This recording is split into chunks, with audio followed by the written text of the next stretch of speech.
Na madrugada do primeiro dia da semana, Maria Madalena, acompanhada por outras mulheres, foi até o túmulo de Jesus, levando aromas para ungir seu corpo, como era costume entre os judeus. O sol ainda não havia nascido completamente, mas a ansiedade delas em cuidar do corpo do Mestre era tamanha que não esperaram mais. Ao se aproximarem do sepulcro, depararam-se com uma cena que mudaria o rumo da história da humanidade. A pedra havia sido removida. Intrigadas e assustadas, as mulheres entraram no túmulo e não encontraram o corpo.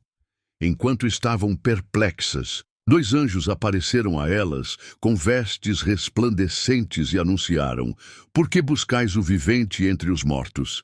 Ele não está aqui, mas ressuscitou." Lucas 24, 5, 6. Aquilo que Jesus dissera durante seu ministério estava se cumprindo diante dos olhos delas. Maria Madalena, em pânico e confusão, correu para avisar Pedro e João. Eles saíram apressadamente em direção ao sepulcro. João correu mais rápido e chegou primeiro, mas foi Pedro quem entrou e viu os lençóis de linho e o sudário dobrado à parte. João 20, 6, 7. Isso indicava ordem e intenção. Não era roubo de corpo, como se insinuaria mais tarde, mas um ato divino. Depois que os discípulos saíram, Maria permaneceu chorando do lado de fora. Foi nesse momento que ela viu alguém que julgou ser o jardineiro, mas ao ser chamada pelo nome, Maria, ela reconheceu que era Jesus. Ele estava vivo. O Cristo ressurreto apareceu primeiro a uma mulher, o que era chocante para os padrões da época. Essa escolha revela o amor inclusivo de Deus e sua forma de exaltar os humildes. Jesus disse a Maria para não se apegar a ele, pois ainda não havia subido ao Pai, e pediu que ela anunciasse aos discípulos que ele havia ressuscitado. João 20, 17. Maria tornou-se assim a primeira proclamadora da ressurreição, um fato profundamente significativo. Naquele mesmo dia, 2 discípulos tristes e desanimados caminhavam para uma aldeia chamada Emaús, conversando sobre os últimos acontecimentos. Jesus aproximou-se deles, mas seus olhos foram impedidos de reconhecê-lo.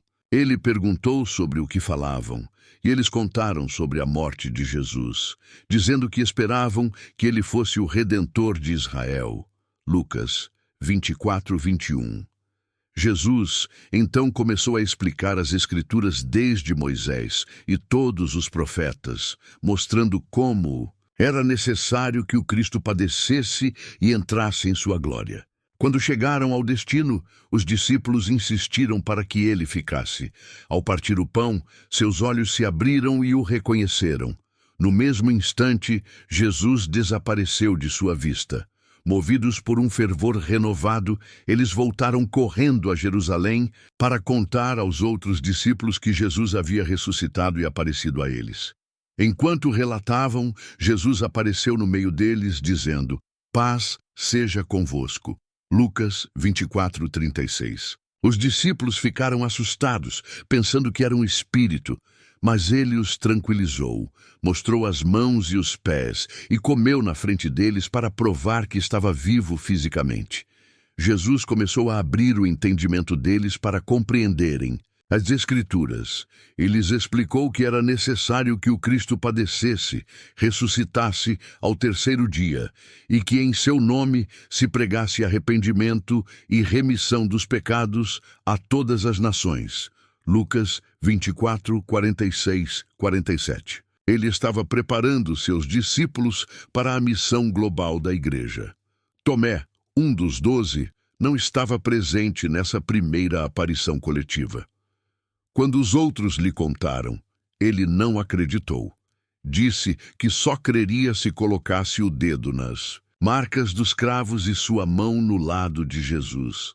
8 dias depois, Jesus apareceu novamente, desta vez com Tomé presente. Jesus ofereceu suas feridas a ele, e Tomé respondeu com uma das maiores confissões de fé: "Senhor meu e Deus meu." João 20:28. Durante os 40 dias após sua ressurreição, Jesus apareceu várias vezes aos discípulos em diferentes lugares e contextos, com o propósito de fortalecer sua fé, corrigir suas dúvidas e prepará-los para o que viria. Em uma dessas aparições, ele se encontrou com 7 discípulos junto ao mar de Tiberíades. Eles haviam passado a noite pescando e nada apanharam, até que Jesus, da praia, lhes disse para lançar a rede do lado direito do barco. Ao obedecerem, apanharam uma grande quantidade de peixes. João 21:6. Foi João quem reconheceu: é o Senhor. Pedro, impetuoso, lançou-se ao mar para ir ao encontro de Jesus. Ao chegarem à praia, encontraram brasas e um peixe assado. Jesus os havia preparado um café da manhã. Ele os serviu, mais uma vez mostrando que veio não para ser servido, mas para servir, mesmo glorificado. Após a refeição, Jesus teve um momento profundo com Pedro, perguntando-lhe 3 vezes se ele o amava. Isso restaurou Pedro após suas 3 negações e selou sua missão. Apacenta as minhas ovelhas. João 21:17. Esse encontro selou o chamado pastoral de Pedro como líder entre os apóstolos. Em uma ocasião posterior, Jesus apareceu a mais de 500 pessoas ao mesmo tempo, como Paulo relata em 1 Coríntios 15:6. Esse é um dos testemunhos mais fortes da historicidade da ressurreição, pois um grupo tão grande não teria alucinações coletivas. Muitos desses ainda estavam vivos na época em que Paulo escreveu, o que permitia confirmação do relato. Jesus também apareceu ao seu irmão Tiago, que antes da ressurreição não cria nele, João 7:5, mas depois tornou-se um dos pilares da igreja em Jerusalém. A transformação de Tiago mostra o impacto real da ressurreição. A vida de várias pessoas mudou radicalmente por causa do Cristo ressuscitado. Em uma última reunião com os discípulos, no Monte das Oliveiras, Jesus os instruiu a permanecerem em Jerusalém até que fossem revestidos com poder do alto. Ele prometeu que enviaria o Espírito Santo, o Consolador, que os capacitaria a serem suas testemunhas em Jerusalém, Judéia, Samaria e até os confins da terra. Atos 1:8. Então, diante dos olhos dos discípulos, Jesus foi elevado às alturas e uma nuvem o ocultou da vista deles. 2 anjos apareceram e disseram: esse Jesus, que dentre vós foi recebido em cima no céu, há de vir assim como para o céu o vistes ir. Atos 1:11. A ascensão marcou a conclusão da missão terrena de Cristo e o início de sua intercessão. À direita do Pai, os discípulos retornaram a Jerusalém cheios de alegria e esperança. Eles estavam certos de que o reino de Deus avançaria, mesmo sem a presença física de Jesus, pois agora sabiam que ele estava vivo e reinando no céu.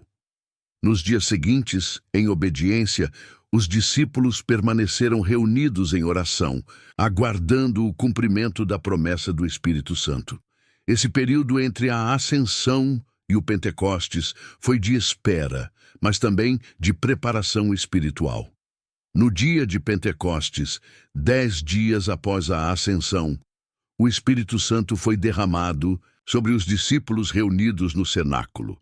Línguas, como de fogo, repousaram sobre eles e começaram a falar em outras línguas conforme o Espírito concedia.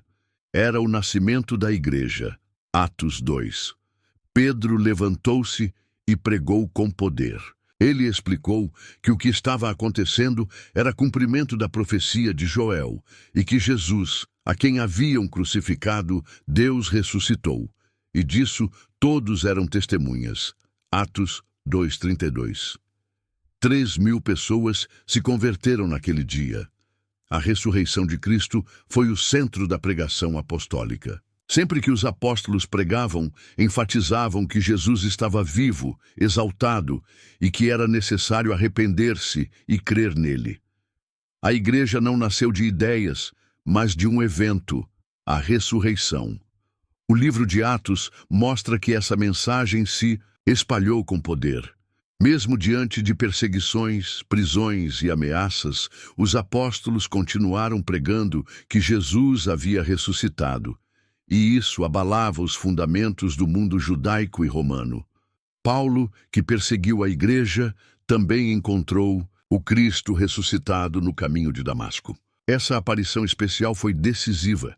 Ele viu a glória do Cristo exaltado e foi transformado em apóstolo.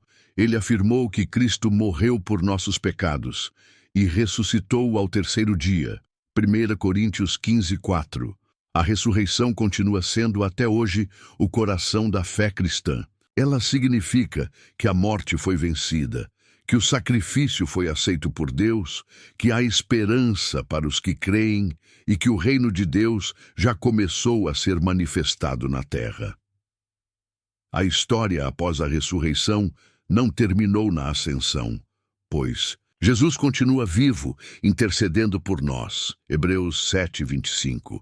E um dia voltará, como prometeram os anjos. A igreja vive nessa tensão, entre a certeza de que Cristo ressuscitou e a esperança de sua vinda gloriosa. E assim, a ressurreição não é apenas um evento do passado. É uma realidade presente e uma promessa futura. Ela transforma vidas, reorienta o propósito humano e aponta para o glorioso dia em que todos os mortos em Cristo ressuscitarão incorruptíveis e viverão eternamente com Ele.